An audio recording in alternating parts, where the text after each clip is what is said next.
Nigel, my brother. Lazy life. Yes, brother. How is sound and video? Good question. Can you hear me? I can hear you loud and clear, brother. Can you hear me? I can hear you loud and clear. Amazing, dude. Oh, dude, I'm excited for this, man. Let's just wait till people get in. Hello, everybody. Shoo-wee. Welcome, welcome, welcome. I'll let you lead, Nigel, and you let me know, man. I'd love to drop us in with a few breaths just to kick off. Let's do that. Yeah, amazing, bro. All right, well, I guess while people join, I can just land us with a few breaths. Brother Nigel, invitation is just to slowly close our eyes. Let's start by taking a big inhale in through the nose and out through the mouth. Inhale in and release. Inhale in and release. One more inhale in and release. Now on this one, bro, we're going to take a big inhale in. We're going to hold it at the top for 9 seconds. People joining in, you're welcome to join in with this breath. We're taking a big inhale in through the nose and holding at the top. Inhale in. Hold. Hold the breath.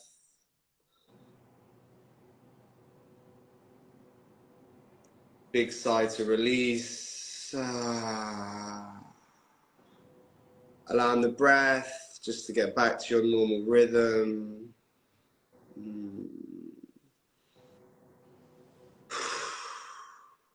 When we're ready, bro, we're just going to start to slowly open our eyes, letting some light in by looking around the room, and then coming back to the screen. Brother Nigel, I love your glasses. Talk to me. What are those glasses? I just got them from Raw Optics, and they block like all the blue light, and they give a lot of. I got a ring light, so it's pretty intense, but this just breaks it down. Nice. Especially before bedtime, man. Good to wear. Good to wear whilst you're looking at your phone before bed, yeah? Well, you shouldn't look at your phone, but if you do it with these glasses on. Having that balance. Yeah, nice, man. They look swag. I also know, Benjam. He's a raw guy. They're the same brand.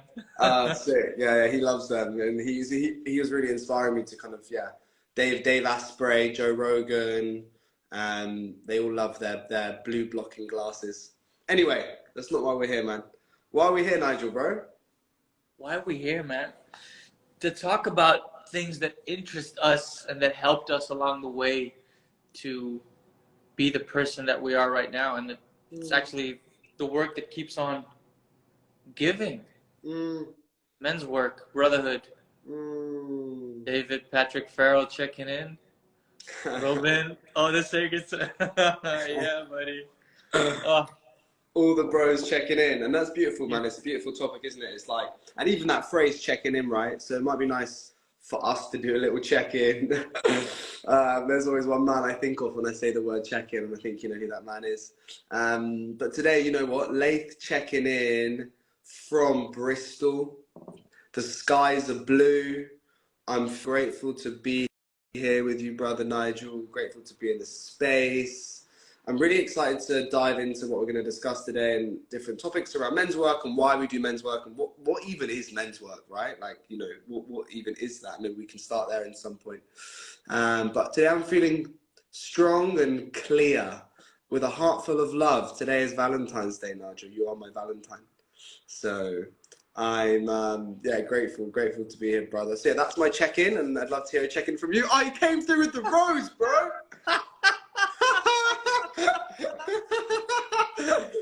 Hashtag men's work. Came through with the rose. Fuck yeah. Oh, that's amazing. Yeah. Nigel checking in from the 11th floor of a skyscraper in Dubai. Yeah, I feel good. Excited. A little less grounded than I would like to be. Maybe because I'm on the 11th floor. I don't know. I was staying at a beautiful villa, a little bit outside of Dubai, and the people that see my stories, like the birds singing, beautiful garden, doing my morning practice. And that morning practice, like I'm going to the gym now really early, but then like this space is not inviting me to do my meditation and to do my thing. So the last few days I'm a bit like, because I've been here for a week now, and I'm a little bit less grounded because my practice is not there, which is also beautiful to observe. But yeah, I'm present with it and just letting it be.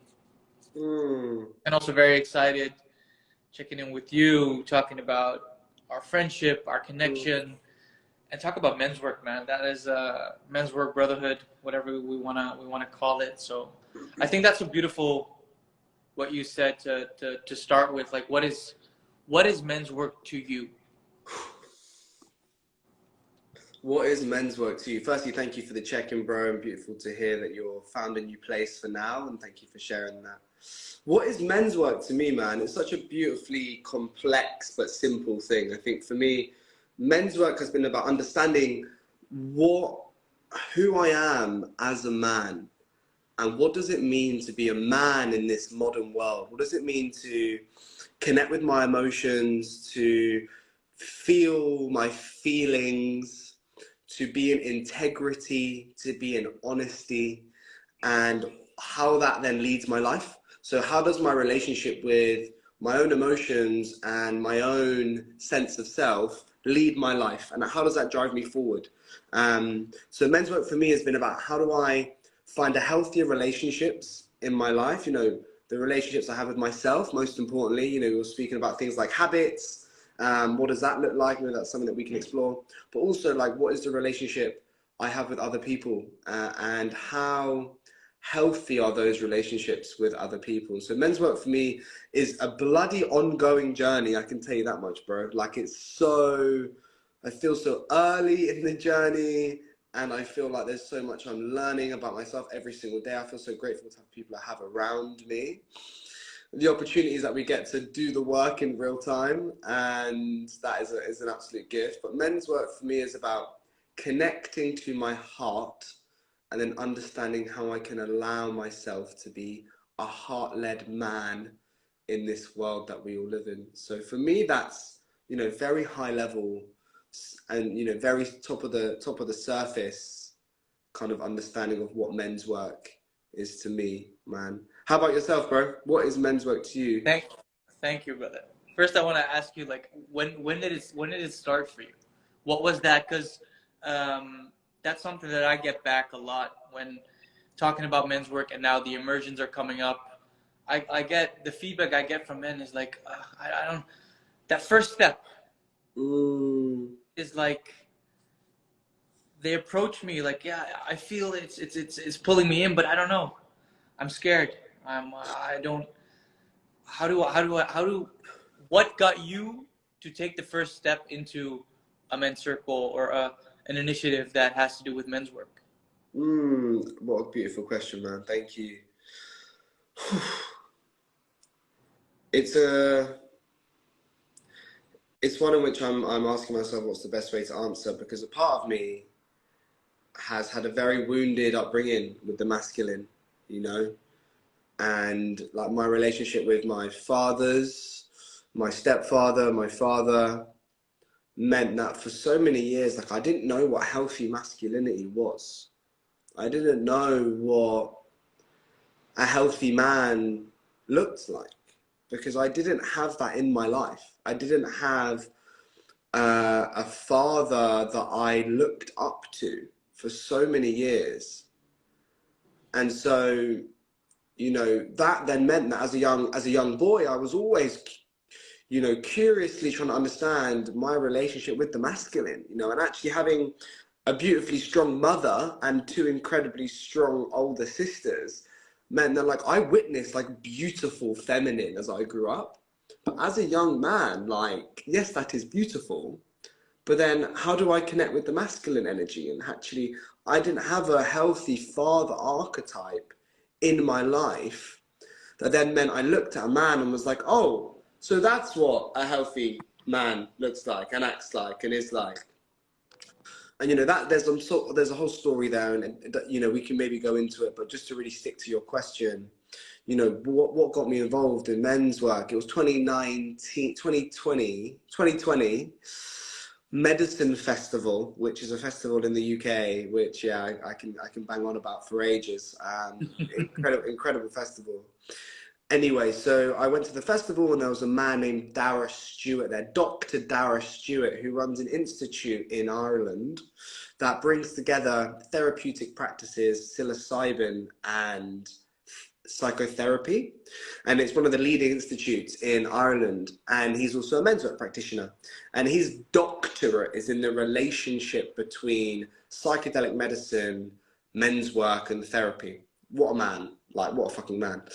And I walked into this space and it was, you know, experience men's work, king, warrior, magician, lover. You know, the book by David Dada. No, that's not the author of that book.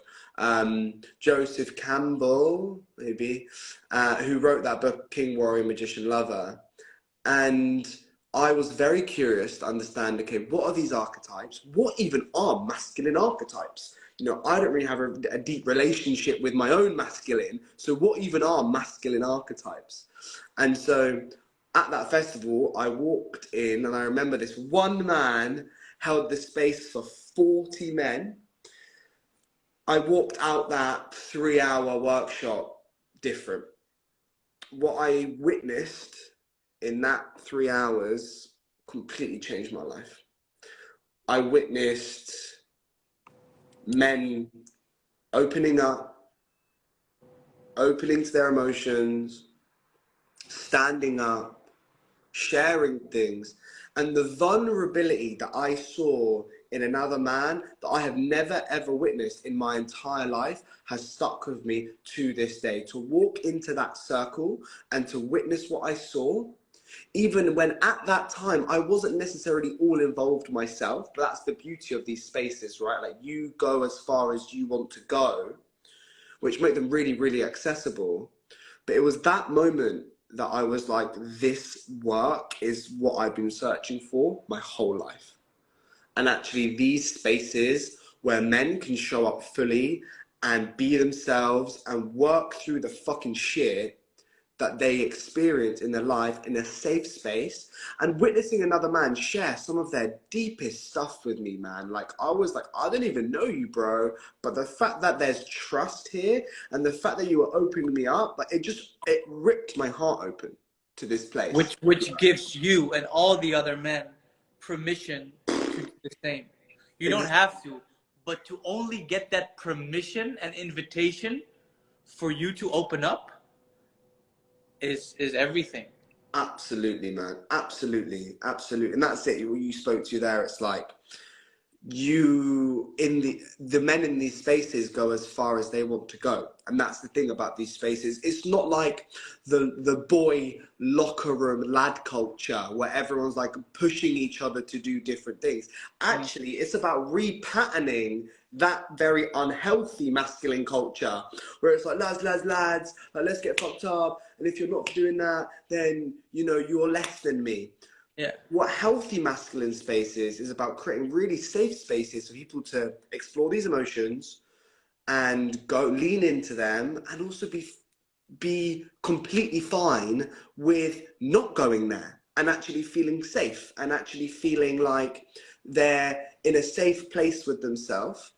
So yeah, bro, tangent, but that men's space that I went to at Medicine Festival was by far one of those transformational spaces that I've ever been in, and that kind of kickstart my journey with Emergent Men and then Sacred Sons. We'll kind of get into that stuff. But yeah, just to kind of pinpoint on that question, going into that space, which was the first time I ever experienced men's work, having one of the most life transformational experiences of my life, and realizing this is what I've been missing my whole life, not having healthy masculine figures, not knowing what healthy masculine looked like, going into that space, understanding glimmers. I was like, yeah, bro, this is what I need to dedicate my life. This needs to be part of my life. I Because think that's also the beauty of it, you know, because to sometimes, because some of the men are very conscious going into this, and some of them are a little bit less, which doesn't matter. You know, you can have somebody who's never meditated walk into a men's space. Somebody who's, I think Jack said it beautifully, like to have CEOs with hippies and everything in between in the same space is beautiful. But like sometimes that, even though you don't even know what it is, and when you step into that space, it feels familiar. We need it as a man to have a healthy relationship with other men, because well, the studies and the research doesn't lie, but like a high percentage of men don't have a healthy relationship with other men, whether it be your brother, your father, maybe with your grandfather, maybe, I don't know. Because if you have a grandfather, if you have a grandfather, right? Like if I look at my relationship with men, I think the one with my grandfather was the most It's beautiful, man. In a way. But yeah, man, thank you for sharing that. I just see that the first step to getting there is always a hard one for men. That's what I get back, and that's what they're asking me now. Like, yeah, but I want to go, but I don't know. But the fact that you're asking yourself, or you're telling yourself you're scared, it's already pulling you in a way.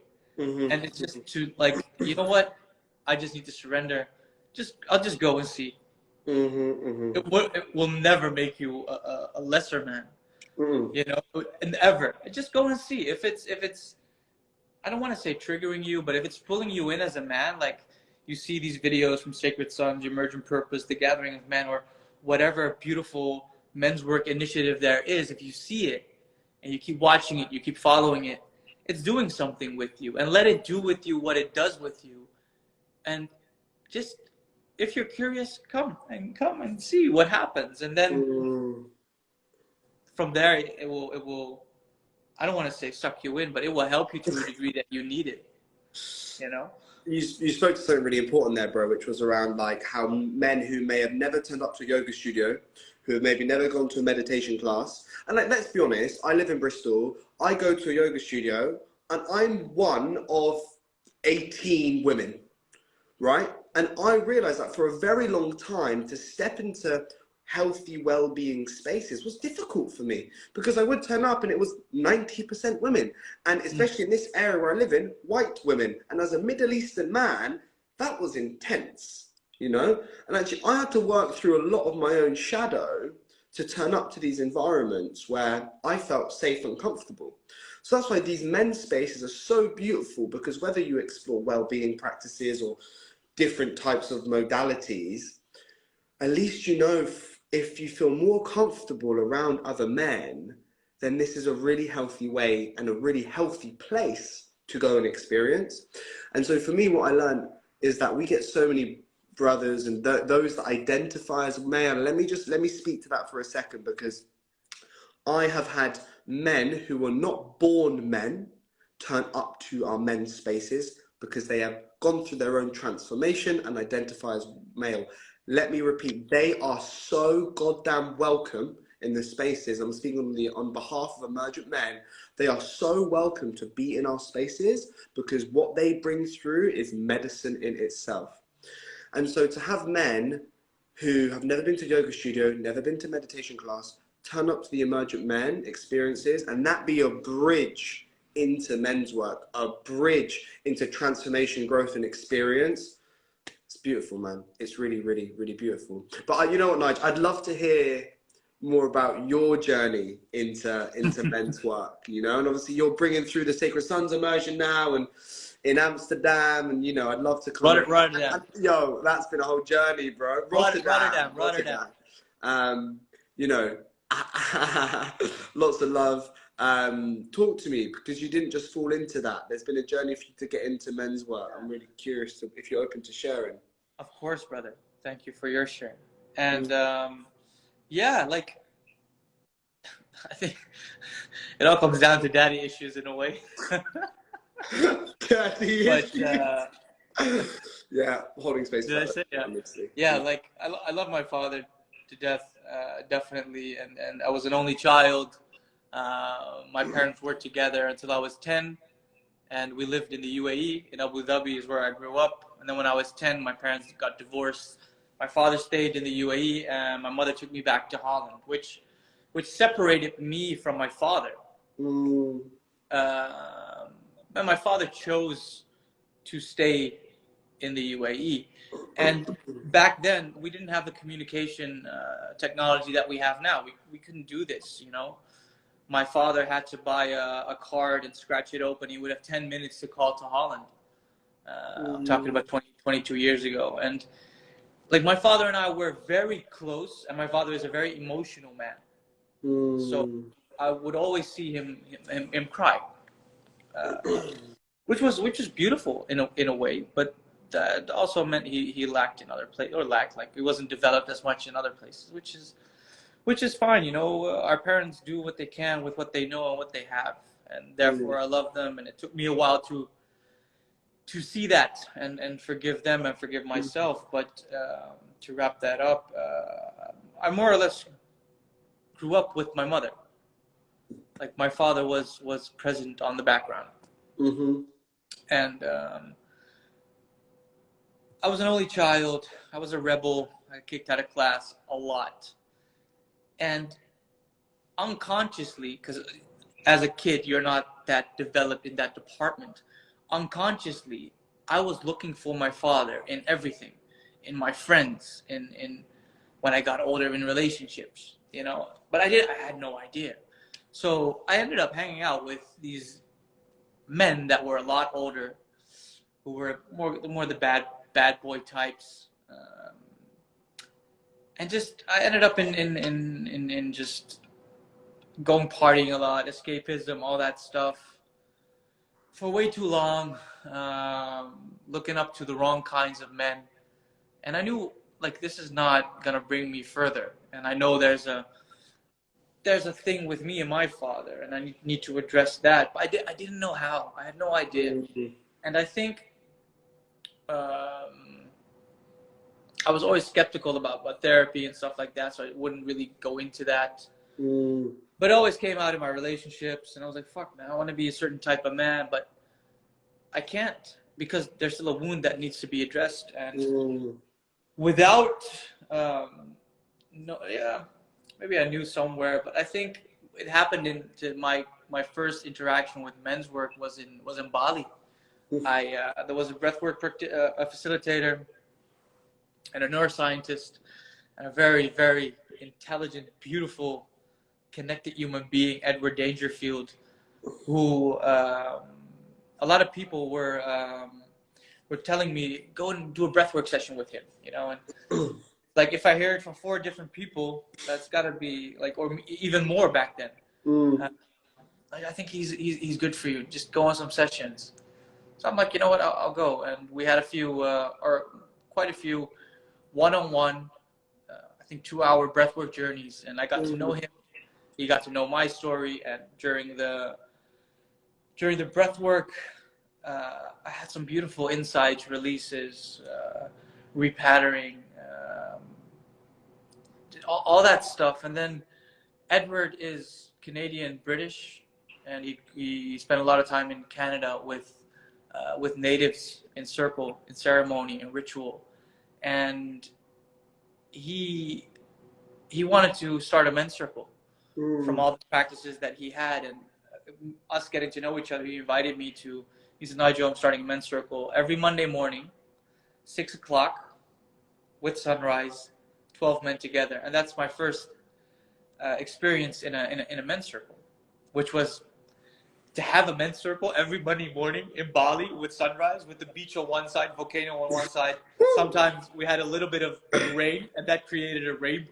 It was epic. But besides the visual, it wasn't even that intense. It was just the simplicity of placing it doesn't matter whether it be 3, 4, 5, whatever. If it's a circle, it's a circle. And to me, a circle is something special.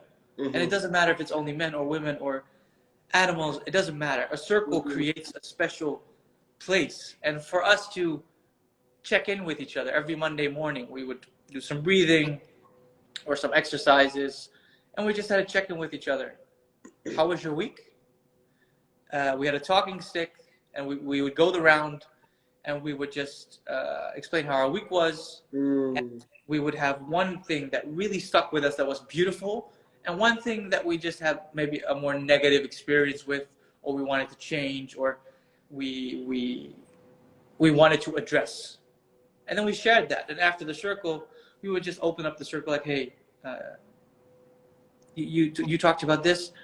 You want to go deeper into that? Yeah, let's do that. And then we would give insights or do practices. And that was so beautiful, man. And I remember that I had my accident a couple of months later.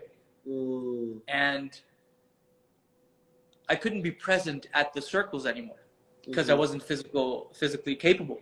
And of course, a lot of the men came by the brothers came by to help me. And I remember Ryan, he said, because I broke both my heels, he looked at me, he said, brother, you know you broke your heels?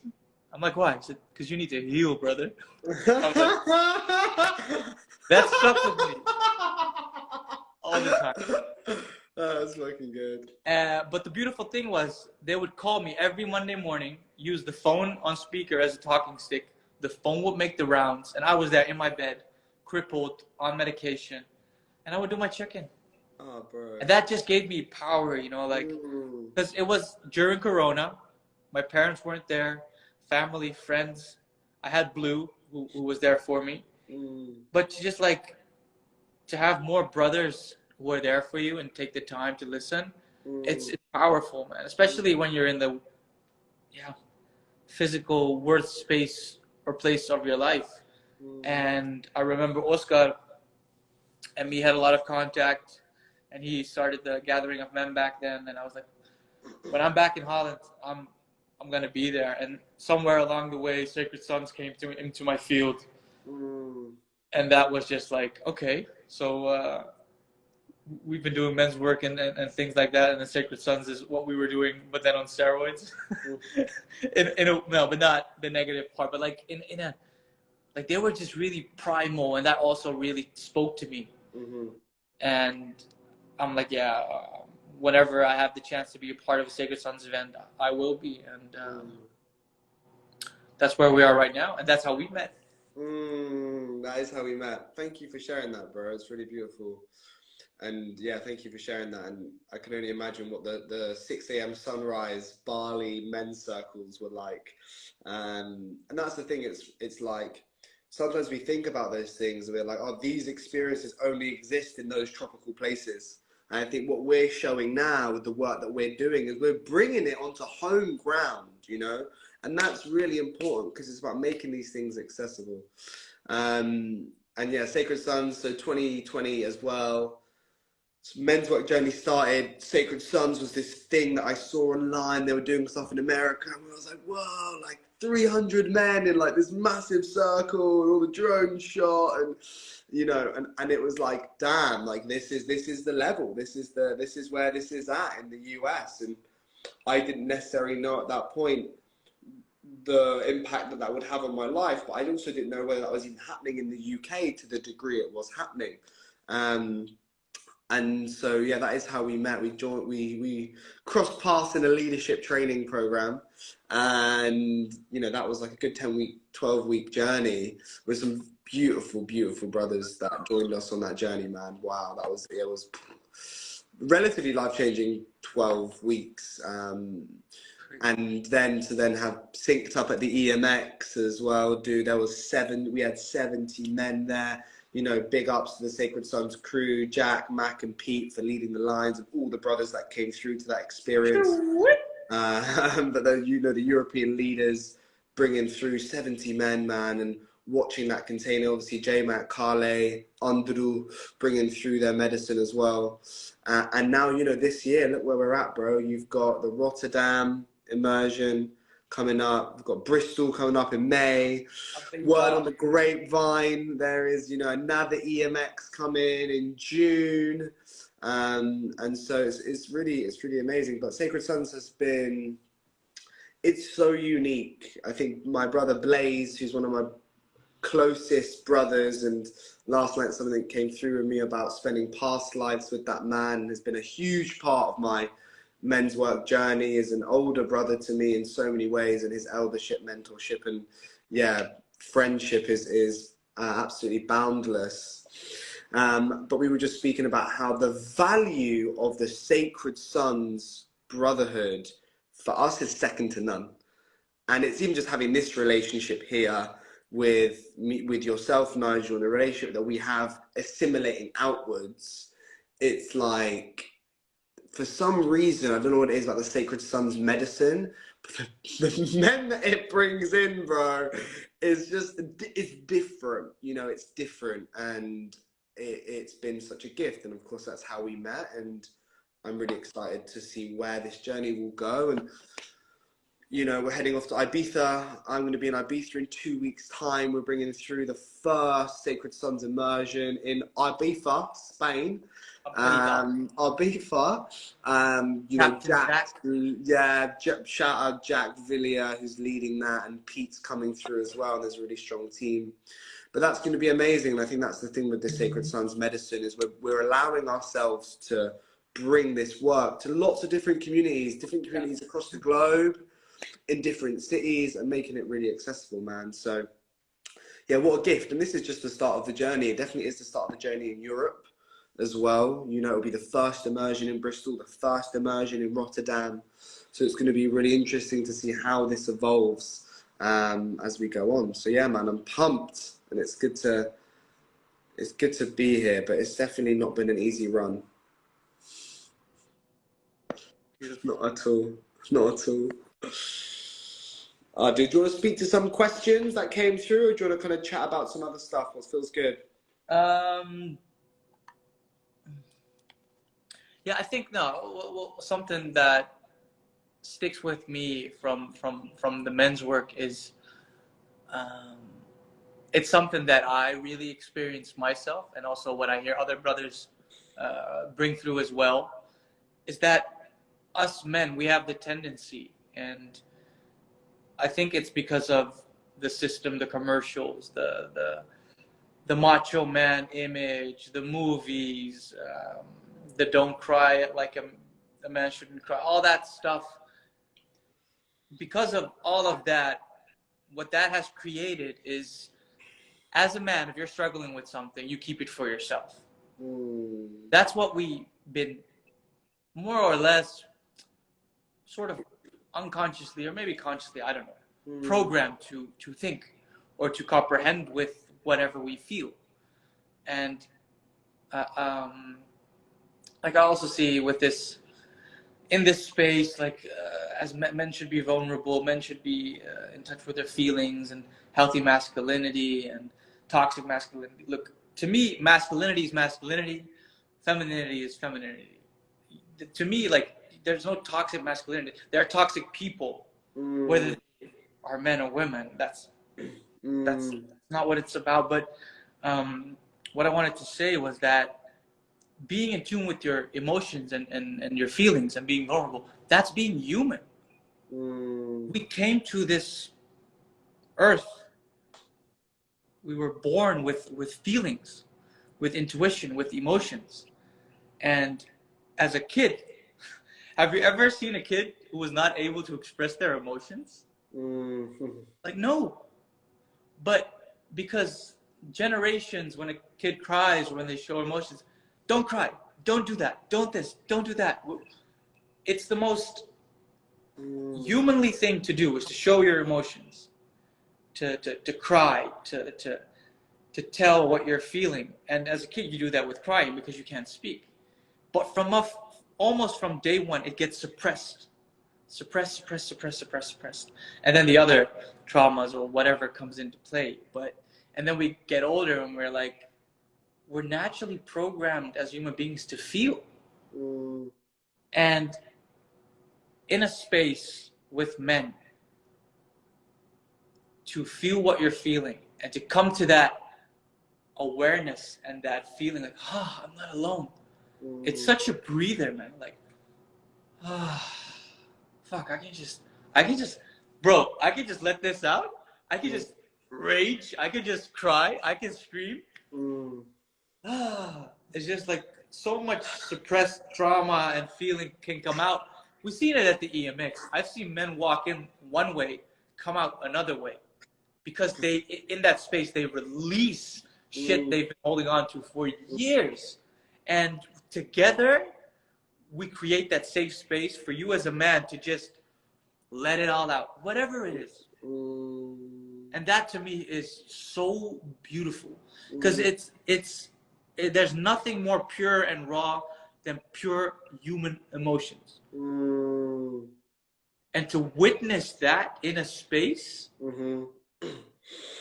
I mean, I've Michael Macy, the breathwork session. Yeah, wow.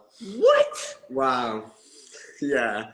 Yeah, wow. The power of breath work as well, man. And to bring breath work into that container was so potent and so transformational. But just to speak to what you were sharing about the power of bringing emotion to the surface, you know, on a very somatic, physiological level. When we experience, whether it's anger, fear, shock, and we don't have the tools and the processes to process those emotions, we push them down and they get stored inside of our body, you know, so very viscerally emotion gets trapped inside of our body.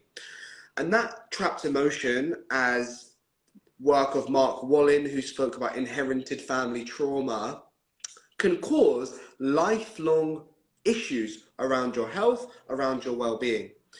And so when we're doing the work, not only are we creating these safe spaces for people to dive into their emotions, bring it to the surface, whether that's anger, fear, sadness, we're healing. We are healing, because we're actually allowing ourselves to, instead of storing the stuff in our bodies, bring it up, get it out, and heal. And for me, what I've realized is I'm not doing this just for me. I'm doing this for when I have children. I'm doing this for the people that made me, because, you know, that quote, we do this for those that came before us and those that will come after us.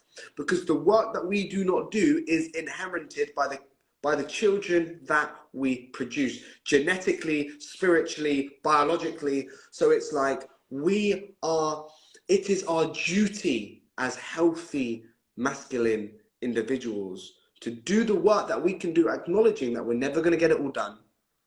We ain't going to get it all done.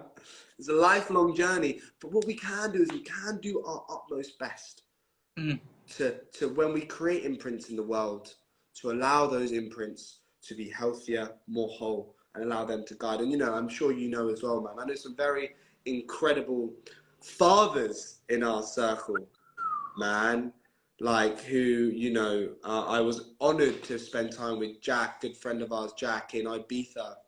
And I said to him, Jack, man, like, witnessing your fatherhood, I've never witnessed healthy fatherhood. And to witness your and your partner's father, like, parenting, especially you as a healthy man who's doing the work and is a father, bro, it brought me to tears, man. I was like, you have no idea how much that's impacted me, because I've never had healthy father figures until now, and that for me is a gift. You know, if you're a man that steps into those spaces and witnesses other brothers, sons, and fathers in a healthy way that you may have never been able to experience. And so, yeah, man, cool. That was beautiful. That was really, it was really, really beautiful, and yeah, life changing. But that's what you like. That's also what we've with Oscar and the Gathering of Men. A lot of times, it's the work that happens in the space or in the circle, and also with Sacred Sons or with Emergent Purpose. Like, it doesn't stay there. Like the work, what you do is things are confidential. of course, but the energy and the healing that happens in the space, you take with you. You embody that, and whoever you come in contact with, whether it be the cashier at the grocery shop, or your mother, or your father, or your brother, or your friends, you take that energy with you. And also, I would never put this work upon, like, you have to do this. No, you don't. You don't have to. I just do this work for everybody I come in contact with, and also for healing ancestral trauma, my relationship with my father, and for everybody I come in contact with. And if I do that and try to embody that as much as I can, and the embodiment happens during these immersions and EMXs a lot, what I experience. And if I just take that energy with me, I can do more. I think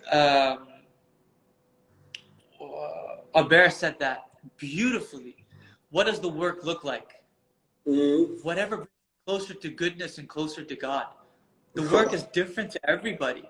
And that was so beautifully put that I'm like, yeah, man. And then you don't have to put the work onto, like, hey, brother, I think this is good for you. You have to do that. No, if you embody it, if that brother is ready, or that person, he will find a place within himself, like, oh, I think this is something for me. And then they'll come to you.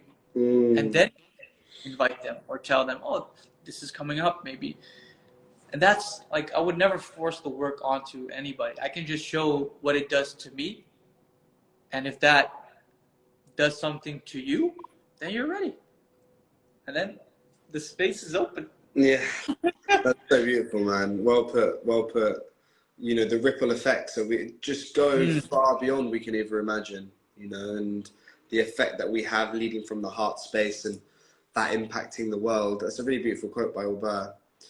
And, you know, whether it's your children, your father, your mother, your sister, like, that's who we do the work for. Yes, it's for us, of course, but we are all, and all is us. So, you know, when we have that inside of us and we embody that and we allow that to just emanate outwards, it's creating a quantum collective shift, man, a really collective shift, which I think is even unfathomable to even comprehend with the human mind, like how much of an impact that is having across the globe or even across our communities. And so it feels like, you know, we're really aligning with why we do this stuff and what it is. And I think it's even like, I remember Jason at one of the EMXs or one of the immersions, he was like, we're going to do some good old-fashioned men's work.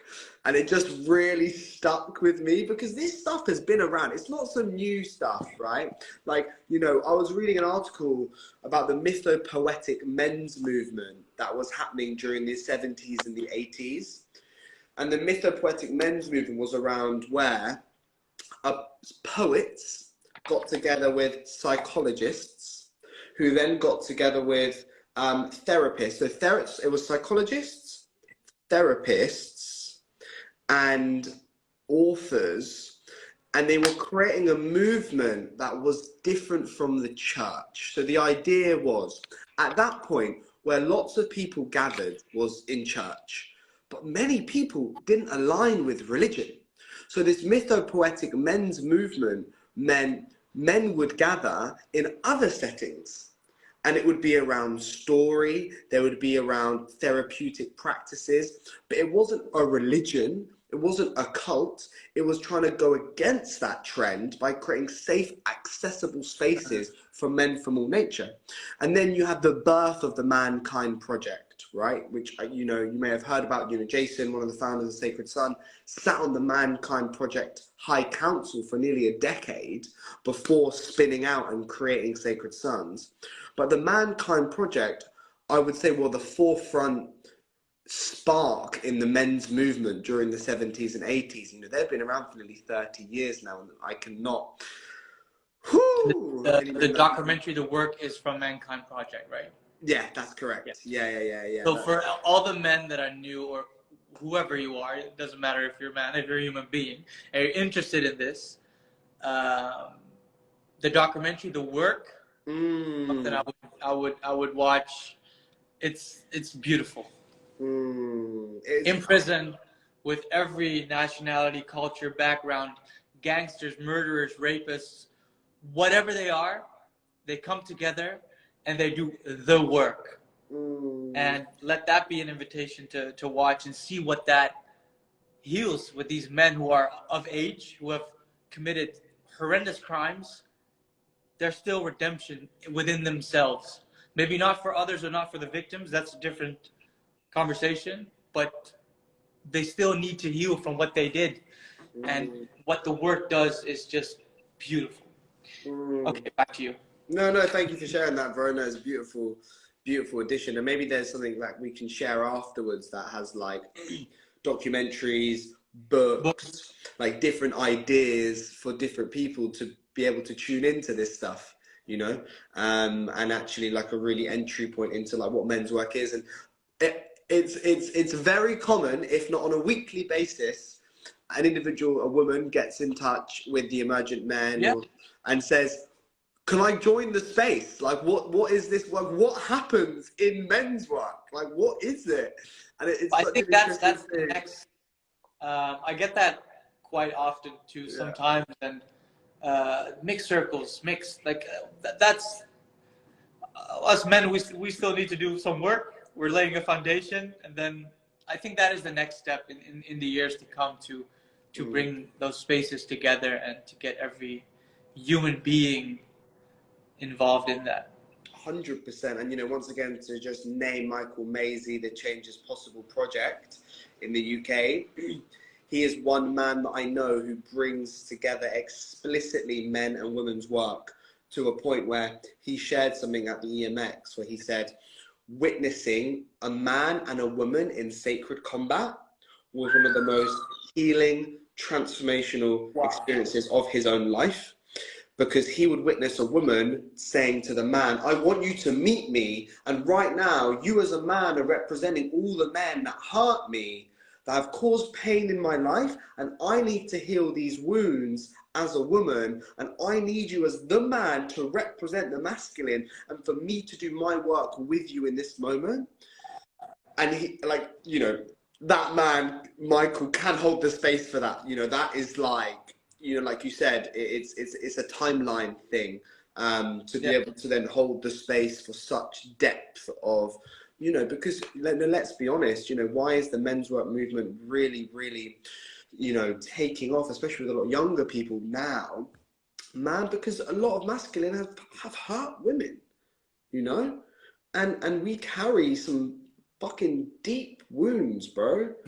And, you know, speaking from my own experience of having a Middle Eastern father, and, you know, we won't go into the politics of the Middle East, but, you know, you look what's happening in Iran right now with women, it's like, bro, like, I carry that every day. And that's why I do this. Because it's the reality that my bloodline has had injustice to women.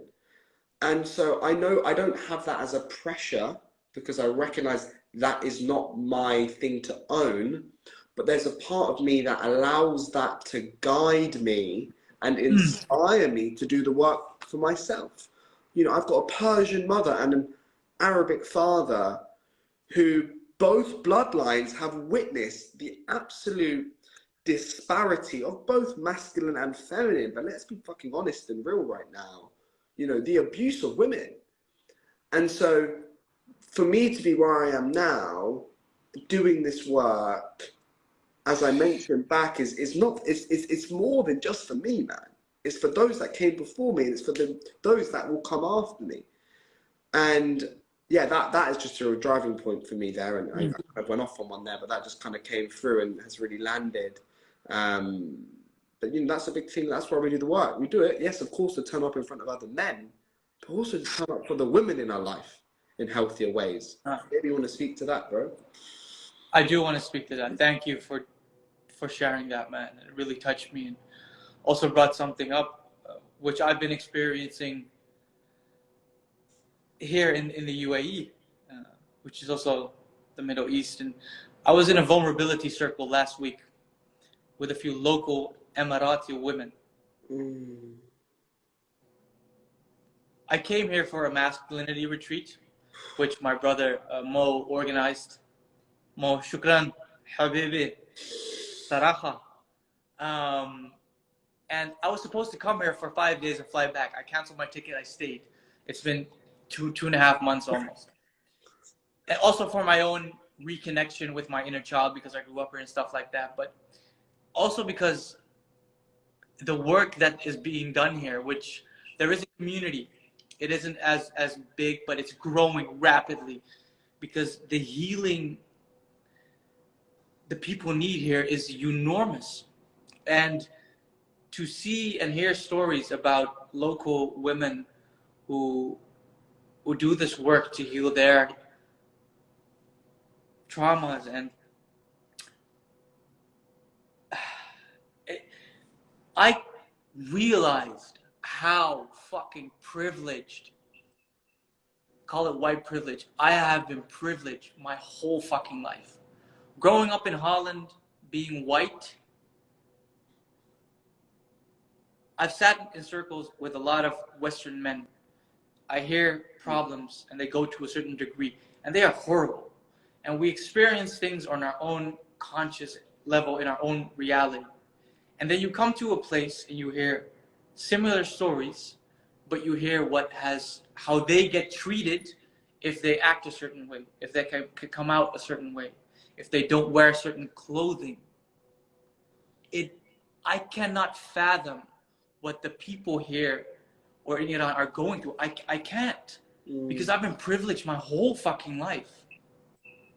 And maybe I come to the reason, maybe feeling guilty is a big word, but that's also a big part of me wanting to do the work. Because the thing is with the Sacred Son, they talk a lot about heritage and speaking to that, honoring that, and with this immersion coming up, me looking into Dutch history and tribes and stuff like that, I can barely find anything. There's almost nothing I can be proud of Dutch history. I can only be ashamed of it. What my ancestors, I don't know what they have done and how they've treated people from different race is unbelievable. The crazy thing is they've done so much bad, and I get privilege off of that. I don't get that. I cannot wrap my head around that. And to see people here from Syria, from Lebanon, from Iran, whatever country they come from, and they struggle with things as coming out and accepting or realizing that you're attracted to men. If you're a white man, it's very hard to come out of the closet or to express that. It's hard. I cannot understand that because I've never been through it, but I can understand that that's a process. When you're from a Muslim country or from this region, it's the stories you hear, how they get treated by it's not about comparing. It's not about that. It's just that, like, we all have our own reality, and I just witnessed myself sitting there. I'm like, holy shit. So many things in this life are just unfair, and with this work, to be there for men with whatever they've been through in their lives and create a safe space is the least I can do. It's hard to put into words. And it also speaks to the strength they have as a human being within themselves to go through that, to work on themselves, and to become better and still wake up with a smile. It, to me, is beautiful to witness.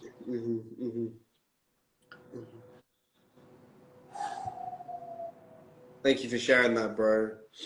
And there was this really beautiful part which you named, which was about Mo bringing through the men's work in the Middle East. And that's something in which, bro, like, I feel so deeply inspired to do at some point.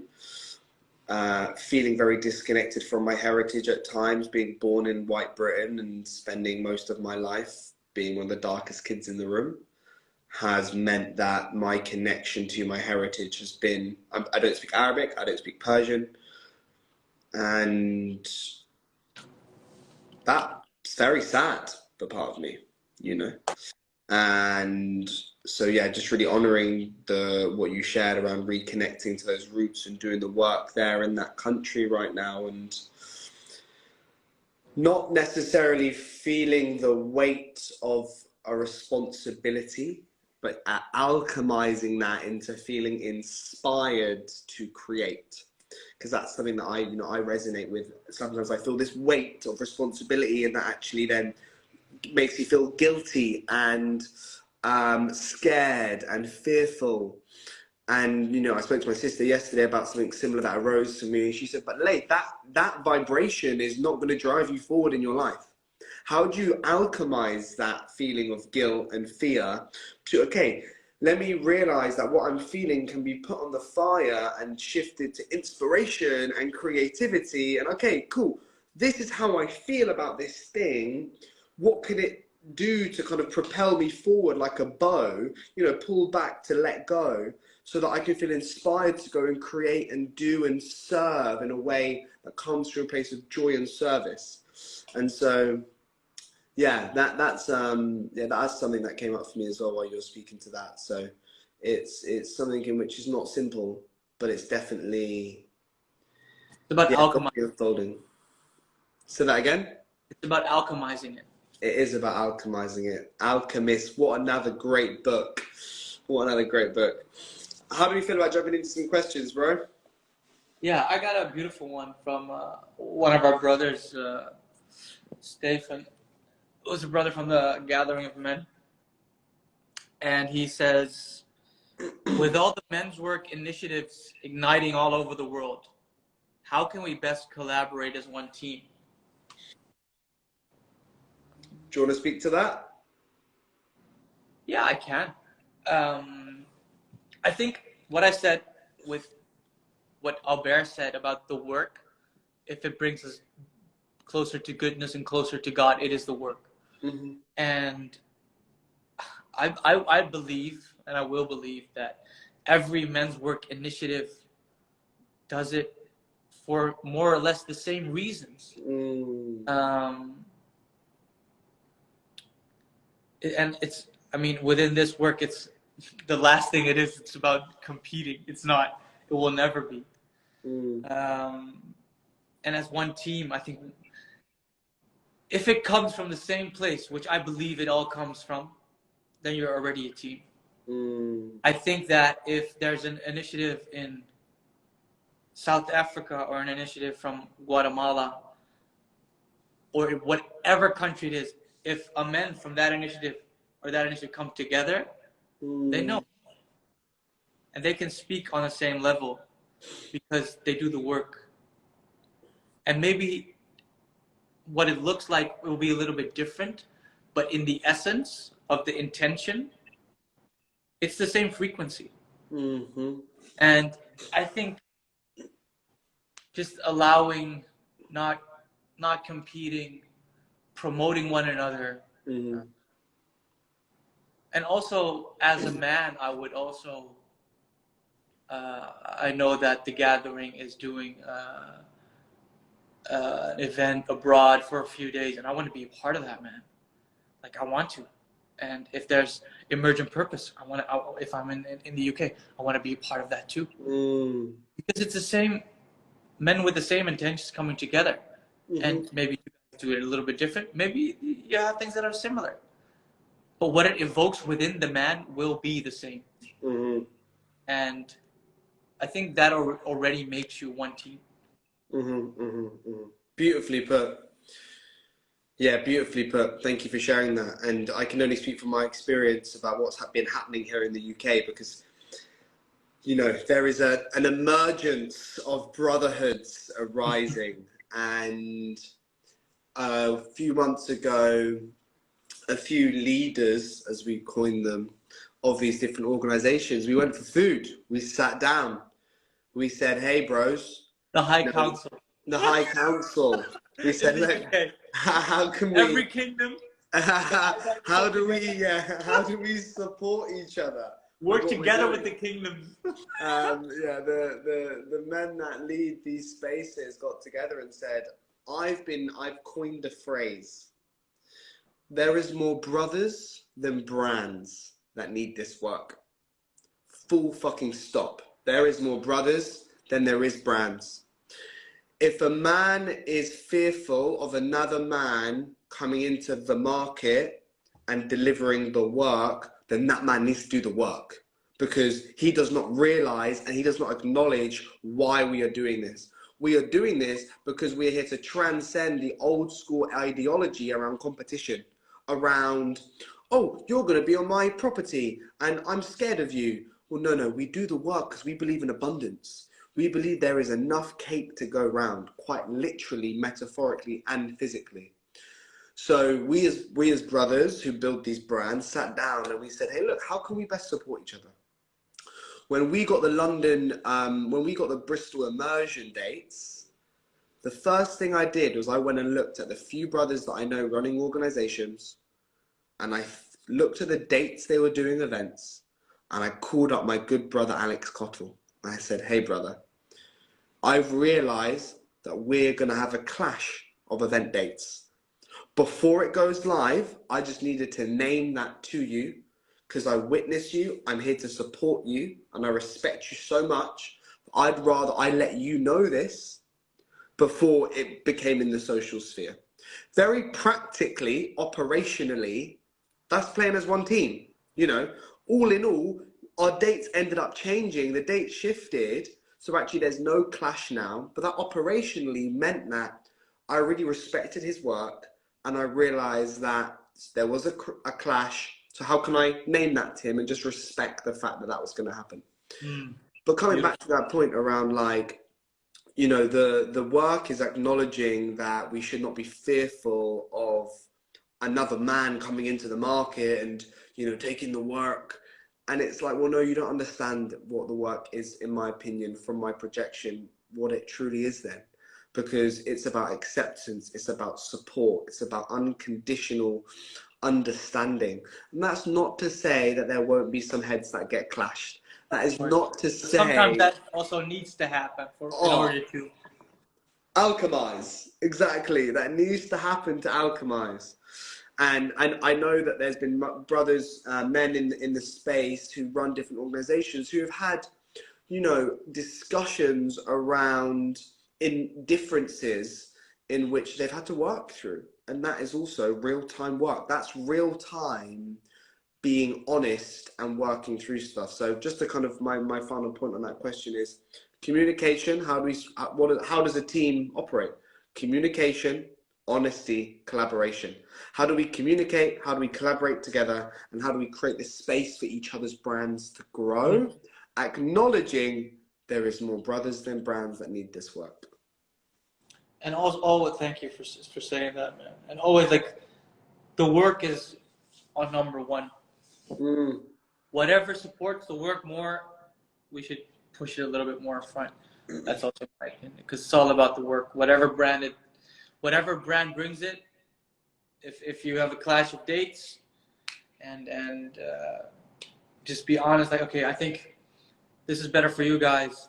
Just be honest in that. It's not about like, we pull in this much men, we pull in that. No, not about that. No. Okay, next question. Cool. From my brother Nico. How can we share our vision for improving masculine consciousness to all our brothers? How can we share our vision to improving masculine consciousness to all our brothers? Get to a circle and experience the fucking thing. Get to a circle. Initially, that's what comes up for me. You know, how do we improve the masculine consciousness for all our brothers? Be an embodiment of service, the work, and experience the circle. But yeah, jump on that, and then I'll let my mind marinate some more. Yeah, I mean, like, I think every man can agree within themselves, and they don't have to say it to anybody. But if you have common sense as a man, I think it's very clear how unhealthy a lot of behavior is from men towards other men, towards women, towards children, towards everybody. If you as a man are conscious, or just maybe not even conscious or aware, but just have common sense, if you sit down long enough and you ask yourself the right questions like, am I doing good? How am I treating people? How am I treating myself? I think even if I do that, I need to go to a circle, or I need to go to a safe space with men, because that's the place where you heal, where you heal it. If your masculinity is not where it's supposed to be, you don't heal that with the feminine. You need to have these men as mirrors, as men that inspire you. But if you sit down with yourself long enough, and if you're honest to yourself and you have basic common sense, you will come to senses with yourself like, okay, this I need a part of this. I need to be a part of this. I need healing in these areas. And being aware of it is one thing. Doing the work is the other. And I think there are enough initiatives around the world, close to you, maybe not close to you, maybe you have to take a trip, which will always be worth it. And step in, step up. Ownership, own your shit. Is what we say in this space a lot. Own your shit. And as men, I have shit I need to work on. And the more people I meet, the more people I come in contact with, the more mirrors I have to see where I can improve as a man or as a human being. And these spaces help me do it. Definitely. And also, like, just to add up on that, like, men's work is not therapy. I want to address that. It's not therapy. But it will get you to a certain point. It can get so much things to the surface, which I had, and then I went to therapy. And that combination for me was golden. Then you find the right therapist, and to have a combination with that, then in these spaces, a lot of stored stuff can come up through getting into the body, feeling, and it comes up, it comes out, and then it comes out like verbally, you know. We say we store it in our body, and through the practices with primal men's work, with men's circles, it can come up to the surface and you can talk about it. And then when you find the right therapist, whatever it is, this is such a broad spectrum of what is present with every individual. But to put it into context, when it comes up in the spaces, you can give it a voice, and then you can really do the work. And I think that will broaden the consciousness within all the brothers. But it is the first step. You have to take the step, brother. You have to step into the uncomfort. But I can tell you one thing that Blue has taught me, and he says, it's when you're only as sick as your secrets. It's when you're tired of your own bullshit that you start to take action. And us men, we have a lot of bullshit that we keep telling ourselves. And when we come to a point when that's enough, if you keep going like that, it will keep putting you in the same situations. Wife, with your kids, with your partner, with whoever you come in contact with. But when you take a step in a different direction, you will end up getting different results. And we're only as sick as our secrets.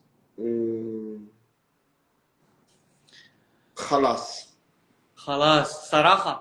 Khalas. That's beautiful, man. Saraha means tell me. Honestly. Haracha. Saraha. Taracha. It's like when you say something, you really mean it. You say after Saraha. Haracha. Nice. Beautiful, man. Halas. Halas, complete. I feel complete on that question. Thank you for sharing that, bro. It was beautiful. That was really beautiful. Thank you. How can women best support men in their awakening? Yeah, a woman sent me this today or yesterday, actually. And it landed in a really interesting way. because I do hear this a lot in different circles. How can my partner support me going through this? How can my sister support me? How can my mum support me? But, you know, fundamentally, let's speak to, you know, how can women support men who are doing this work? And I honestly feel like it can be as simple as hold the space, create the space, give space to a man that is doing the work. Be the feminine that the masculine needs.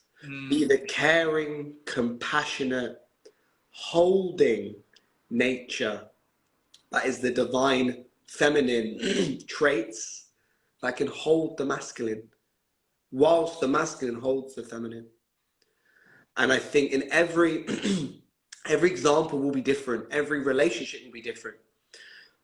But for me, it's, you know, how does a woman, there's a great Rumi quote, which is... There are only great quotes. So many great... Have you ever heard somebody say, yeah, nah, this was not that good? This is a mediocre Rumi quote. This is a mediocre Rumi quote. Little shout out to Rumi. Yeah, he said, and this is why I completely slaughter the quote. I don't want you to light me up. I want you to shine so bright and allow me to shine bright that when we come together, we set the world on fire. And the idea behind that is, how can a woman show up for a man who's doing the work? Do the work yourself. That's it. How do you show up for a man in his awakening? You go through the journey. That's it. Because what I witness is, and, you know, speaking from my own experience and having the relationships I've had and being a single man now, I'm not going to go into too much depth, but you might resonate with this. And let me speak about, you know, I've witnessed other men who are doing the work, going for all this transformational growth, and they're with a partner who's holding them back, who's like, you're changing. There's a great photo of a caterpillar speaking to a butterfly, and the caterpillar says to the butterfly, you've changed. And the butterfly says, we're supposed to. Ask yourself the question, are you surrounding yourself with butterflies who are transforming and committing themselves to change? So how does a woman show up for an awakened man? By transforming and evolving herself. And understanding that that may mean that these paths need to change, that these people separate. But at the end of the day, for me, it's around, okay, how do you shine your light so bright that then when you find someone who's also shining their light bright, you set the world on fire? This is when we shine our light, we give invitation for others to do the same. Exactly. Is that another Rumi quote? Like I have to quote Ram Dass on this. Like the best work you can do for yourself. The best work you can do for me is work on yourself, and the best work I can do for you is work on myself. And I think yeah. And the space is also important. Definitely. Yeah. Like I've witnessed that being in a household, and like when we come back from men's experiences, you know, that we really name the fact that, you know, some space would be great, space from work, space from commitments, immediately, just we all need space to integrate. Those that may have experienced plant medicine ceremonies recognize that having the space to integrate is so important, you know. Men's work is a ceremony, you know. Men's work is a ceremony. The work so when happens. you come out of those spaces, space, integration, relaxation. And so, yeah, hopefully that kind of spoke to that question and that feels clearer. Is there anything you want to add to that about how do women show up for awakened man? No, it's what you say, you know, like, I think from what I see, there are more women circles and stuff like that than men's spaces still. And I think it's just comes down to do the work yourself, because within that you will find compassion for your men doing the work, and in doing that you are contributing to his awakening. Mm-hmm. But I think maybe the question can also be asked in a sense, in the way of, if she's quote unquote awakened and her man still needs to go through that, how do you support him in that? And I think it just, like, if you're already an awakened woman in your own view, like, don't compare yourself to him, and gentle as you can with him, because it can be a tough process if those begin stages, you know, because it's unfamiliar. And I think it comes down to nourishing the man, allowing the man to be the man. And maybe we have a lot of masculine women in this world nowadays. So if you feel that you are a very masculine woman and you have a man that is trying to get there, that means that you have to lower your masculinity and get more into the feminine, because only then can you help your man truly awaken and truly step into his masculine power, which I believe all men are wired for deep down. Masculine power. Masculine power. By design. Because it's connection to source. We can dance through it. Yeah. Connection to source, right? That's it. Removing the conditioning, connecting to source. Beautiful, man. Next question. We spoke on that in depth. What got you into men's work? We tackled that in the beginning. In the beginning. Let's now that playfulness is also, because a lot of people maybe see or think like it's all this dark, primal, tough, masculine. No, but playfulness, play. Like I remember at the EMX, I brought my baseball glove, and me and Gijs were just like throwing a ball, man. Me and Jason were just like throwing a ball, just because the playfulness gets you into the moment. Don't think, if you throw a ball, if you play football, soccer, whatever, like the playful team sports or whatever that is, or a practice that we have within the space, you know, the touching each other, you have connection with each other, eye contact, and you're in the moment. Okay, you're just in that moment, in that sense, and to have that in relationship. Also with your man, keep on playing with each other is also very important, because sometimes work can be very serious. And to offer that element of play is so healing, man. I'm still, if I look at videos of my little Nigel, I still see myself. I'm still that enthusiastic little playful kid. Should never abandon that, ever. No, that's so beautiful, man. That's so beautiful. And we've got our brother who supports us with Emergent Men. He's one of the 3 leaders, George Sargent Childs.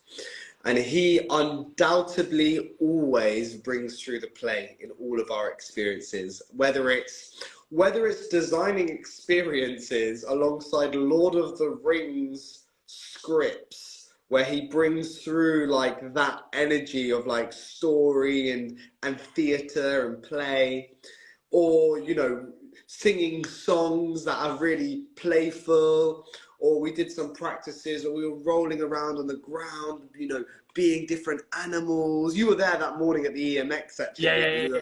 When I brought through the animal piece around, you know, be the wolf and be whatever animal, you know, aligns with you, and that's it. Like, I think that's also super important, because some photos make men's work look scary and also make men's work look intimidating, but damn, bro, like being a 5'4" man, I feel so safe in those spaces. I feel so like welcome, more so than I felt like in a rugby team, you know? So it's like any brother that can turn up to rugby trials and not feel intimidated can turn up to a men's circle. Any brother that can turn up to theatre school and go do acting in front of people can turn up to a men's circle. Because no matter how intimidating you think those environments are, I promise you it is less intimidating than a lot of environments that you have been in your life. And that realization has just landed for me, and damn. Beautiful. Yeah, wow.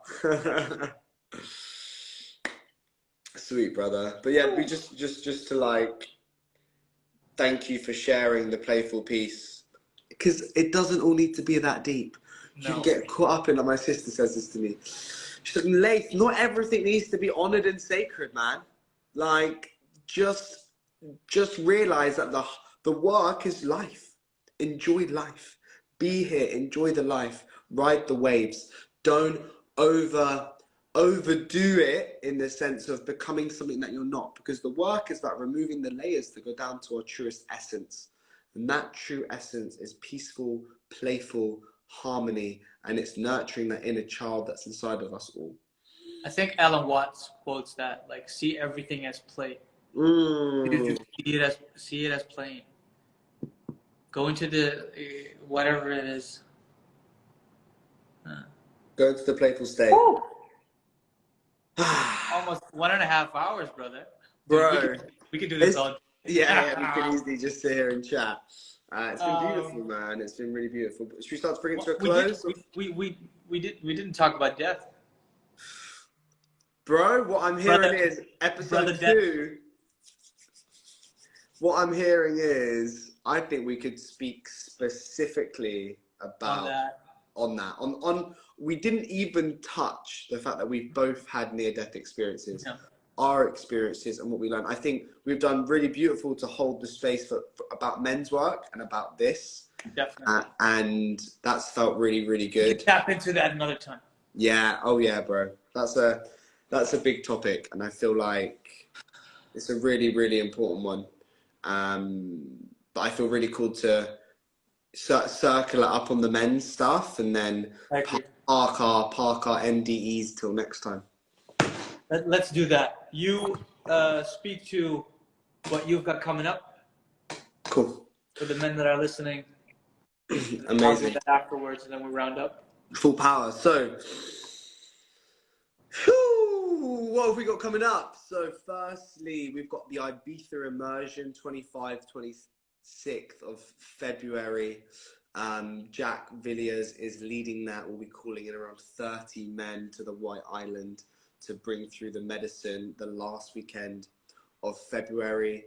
Then we've got the Emergent Men. Emergent Men, you know, if you're listening to this and you're based in the UK, you're based in the West Country, or at least based in the UK, Emergent Men is the organisation which I've co-founded the start of last year.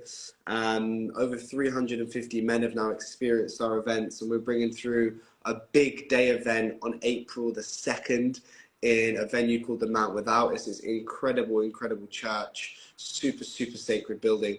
And we'll do a big feast as well at the end. So there's food involved, because play and feasting is so important. But we're actually, we've set the capacity at 40 men, and we're actually a few seats off completing 40 brothers to come to that event. So if people want to join, let me know.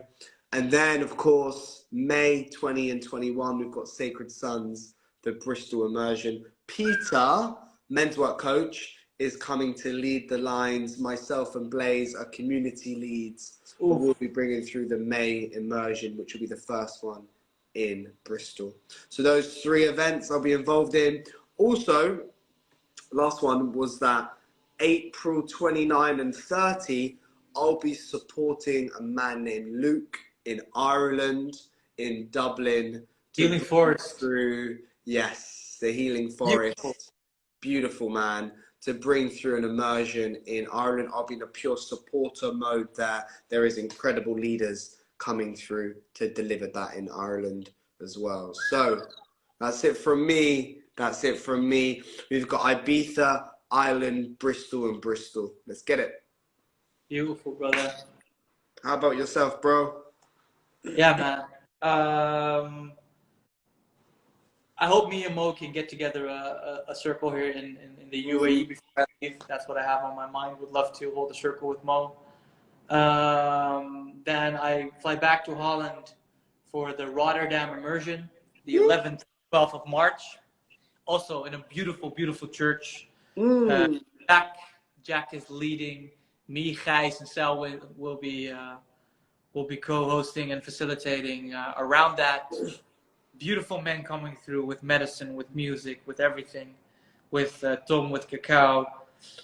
Really looking forward to that, man. It really sparks my fire to just organize it. Like I'm calling in the men, having these conversations with men who want to sign up, and if there are men that have any questions, I'm here, brother, and everyone is welcome.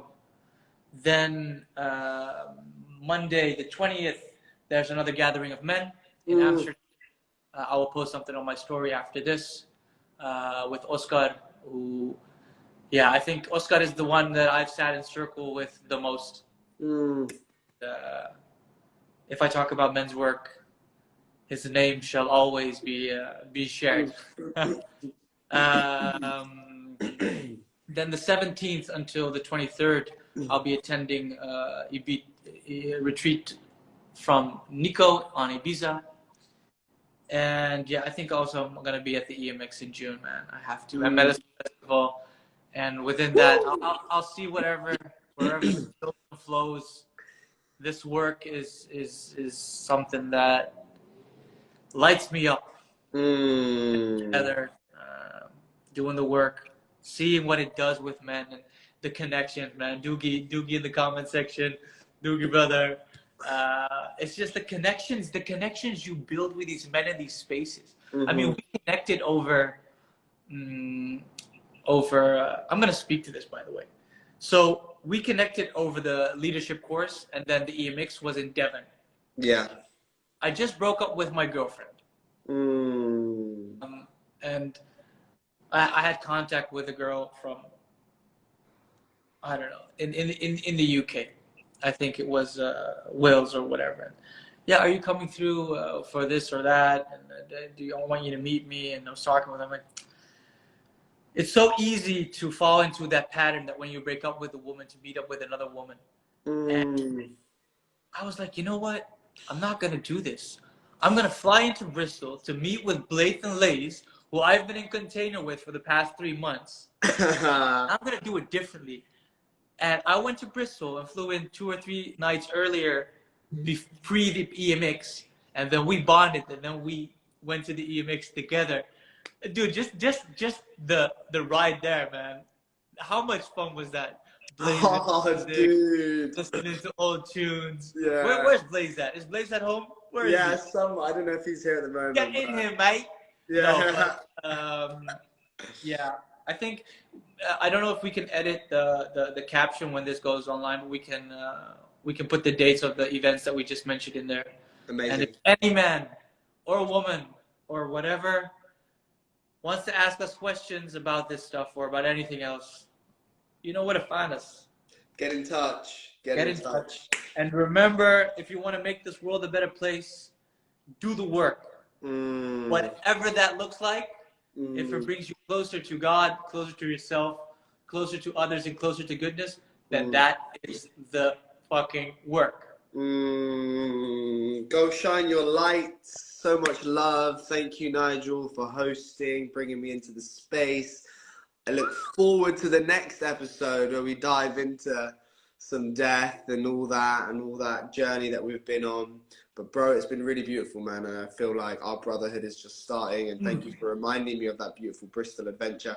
Here's to many more adventures, bro, all over the world, embodying play, love, and service. I love you, bro. Thank you so much. I love you. Let's do some 3 breaths. 3 breaths to kick it out. All right, brother. Taking a big inhale in. Sigh to release. Take another inhale in. Big sigh to release. Inhale in, hold for 7 seconds.